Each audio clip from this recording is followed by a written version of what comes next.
Il y avait une invitée de marque à la Chambre de commerce de Lévis aujourd'hui. J'ai nommé la première ministre du Québec, Christine Fréchette. Bienvenue à Nouveau Info Québec.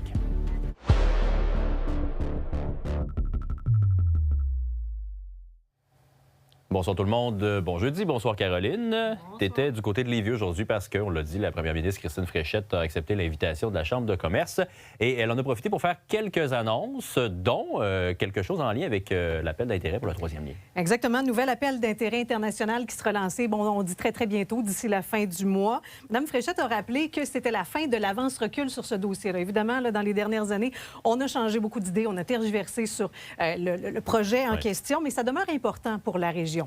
Et déjà, cette annonce-là, aujourd'hui, a été qualifiée de manœuvre électoraliste grossière par Québec solidaire, qui dit en fait que si le projet ne s'est jamais réalisé, c'est qu'il aurait coûté tout près de 20 milliards de dollars sans jamais régler le problème de congestion.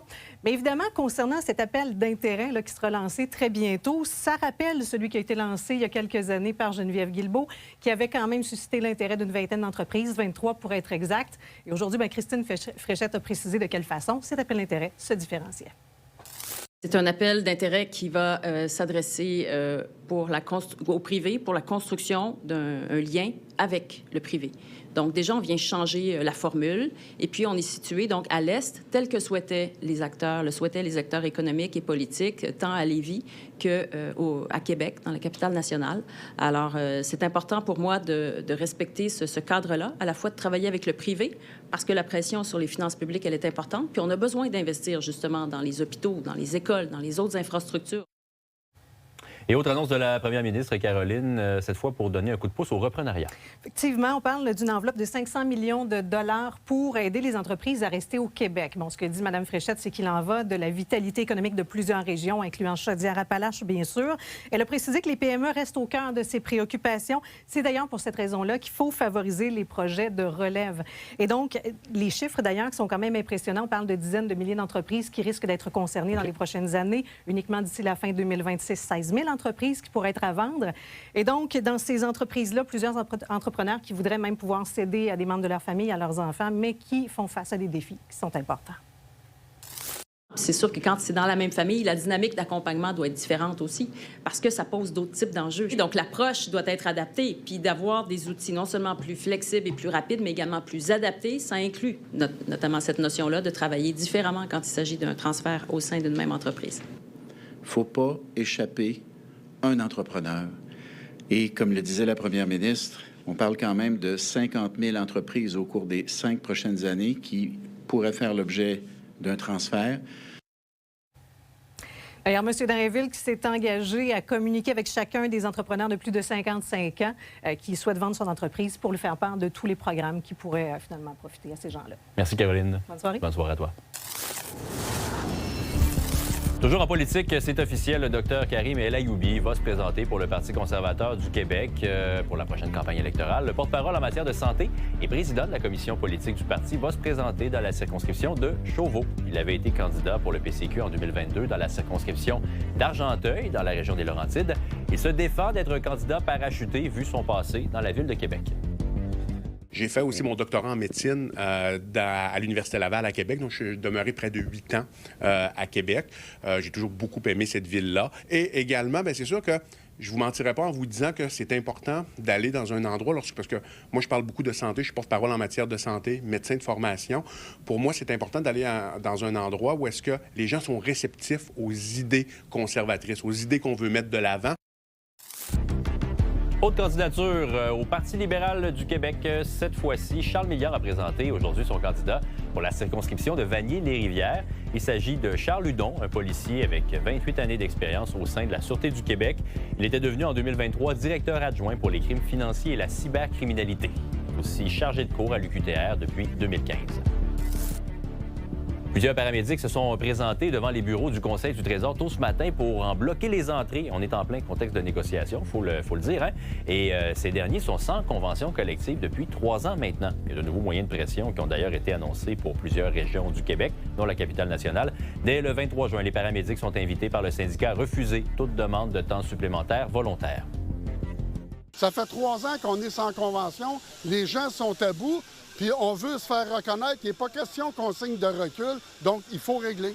Nous, on ne cesse de faire du mouvement, on a cesse d'essayer de faire des compromis. Et de l'autre côté, les mandats ne viennent pas à bout de tomber. On est toujours dans des reculs qu'on ne peut présenter en Assemblée. Il y a des centaines de personnes soupçonnées d'avoir un cancer du poumon qui passent sous le bistouri juste pour contre-vérifier une radiographie inquiétante. C'est lourd comme intervention, surtout si la tache sur l'image, finalement, c'est pas un cancer. Un nouveau robot diagnostique, le premier du genre au Canada, vient d'arriver à l'IECPQ et il va transformer l'avenir des patients. Le reportage de Mathieu Boivin. Il y a des robots qui font la même chose qu'un être humain, en plus précis ou en plus vite. Mais grosso modo, ça reste la même chose. Là, je vous présente un équipement qui vient complètement changer la prise en charge du cancer du poumon à Québec. Avec le nouveau robot Monarch, plusieurs vont éviter de se faire ouvrir la poitrine pour rien. Les gens qui sont à risque, on va leur faire du dépistage. Mais là, on s'est trouvé un problème en faisant ça. On s'est mis à découvrir des cancers tellement tôt qu'on n'était pas capable de les biopsier, puis des fois, c'était pas des cancers. Fait que les gens, dans le fond, se retrouvaient avec une petite tache qu'on pouvait pas biopsier. On leur disait, écoutez, ou on attend quelques mois, ou on vous opère, puis on prend la chance que ça soit pas ça. C'était stressant pour eux, c'était difficile. Tandis que maintenant, quand on détecte la tache, on a un outil qui nous permet d'aller la biopsier pour savoir c'est quoi dès maintenant. Fait que ceux qui n'ont pas un cancer, ils seront pas opérés. Puis ceux qui ont un cancer, ils vont être opérés avec raison, puis sans attendre 3 mois avant. On utilise des caméras en chirurgie thoracique depuis 1968, c'est pas nouveau. La percée, c'est de pouvoir analyser tout de suite si un prélèvement est cancéreux ou non. Mais écoutez bien ce qui s'en vient. On travaille sur des outils qui visent à, par la caméra, une fois qu'on a confirmé que c'est un cancer, descendre un autre cathéter puis brûler la tumeur, la détruire. Au même moment. Au même moment. Une intervention plutôt que 2. Donc, le patient aurait une seule intervention un matin, puis quand on irait le voir après, au lieu de dire « vous avez un cancer, on va vous orienter en chirurgie », j'aurais la chance de leur dire « vous aviez un cancer, mais je l'ai brûlé, c'est fini, c'est réglé ». Dans la haute direction de l'Institut universitaire de cardiologie et de pneumologie, on souligne que tout ça améliore l'accès aux soins. On se dégage de l'accès au bloc opératoire pour plusieurs patients qui n'ont plus besoin d'avoir une chirurgie pour avoir accès au diagnostic. De facto, ce que ça fait, c'est que ça permet également un meilleur accès aux patients qui ont besoin d'une chirurgie thoracique pour enrayer le cancer du poumon. Pour les chirurgies thoraciques qui sont réalisées au bloc, c'est plus de 950 chirurgies annuellement. Grâce à la plateforme robotisée, c'est 50 patients par année qui vont être réalisés. La caméra Monarch a coûté environ 1,3 million. Là-dessus, il y a 1 250 000 qui a été payé par un don d'un entrepreneur de Québec, M. Maurice Grondin.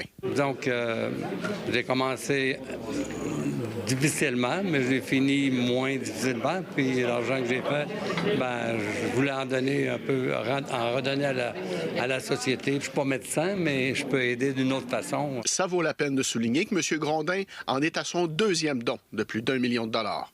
À Québec, Mathieu Boivin pour Nouveau Info. La Ville de Québec a annoncé aujourd'hui la tenue d'un projet de verdissement dans 5 écoles de la capitale nationale. Les travaux vont avoir lieu au cours de l'été et ça vise à déminéraliser les cours d'école pour les embellir et surtout contribuer à réduire les îlots de chaleur. La Ville investit un peu moins de 100 000 $ pour la réalisation de ces projets qui font d'ailleurs partie d'un programme qui est plus large du côté de la Ville de Québec et c'est pour verdir les territoires qui n'appartiennent pas aux municipales. On est rendu à 46 projets actuellement, donc plus de 750 000 $ investis. C'est depuis 2021. Donc, au total, c'est plus de 6 000 mètres carrés déminéralisés, plus de 1 000 arbres également. Donc, c'est super important parce que 75 % de notre territoire de la Ville de Québec est de propriété non municipale. Donc, si on veut atteindre nos cibles qui sont ambitieuses, bien, tout le monde a un rôle à jouer. Donc, on invite les propriétaires là, à bénéficier de ces sommes municipales.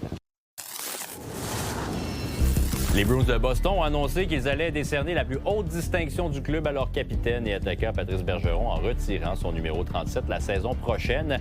Il est originaire de la région de Québec, Patrice Bergeron. Il a disputé 1294 matchs au cours de sa carrière en inscrivant 427 buts et 613 passes pour un grand total de 1040 points. Il est ainsi devenu le 4e joueur à franchir la barre des 1000 points avec les Bruins. L'attaquant a notamment remporté la Coupe Stanley avec les Bruins de Boston en 2011 et il a pris part à 2 autres séries finales de la Coupe Stanley en 2013 et en 2019. La date de la cérémonie va être dévoilée plus tard. Et pour toutes vos nouvelles, nos chroniques, nos vidéos et pour vous abonner à nos infolettres, je vous invite à consulter notre site web nouveau.info.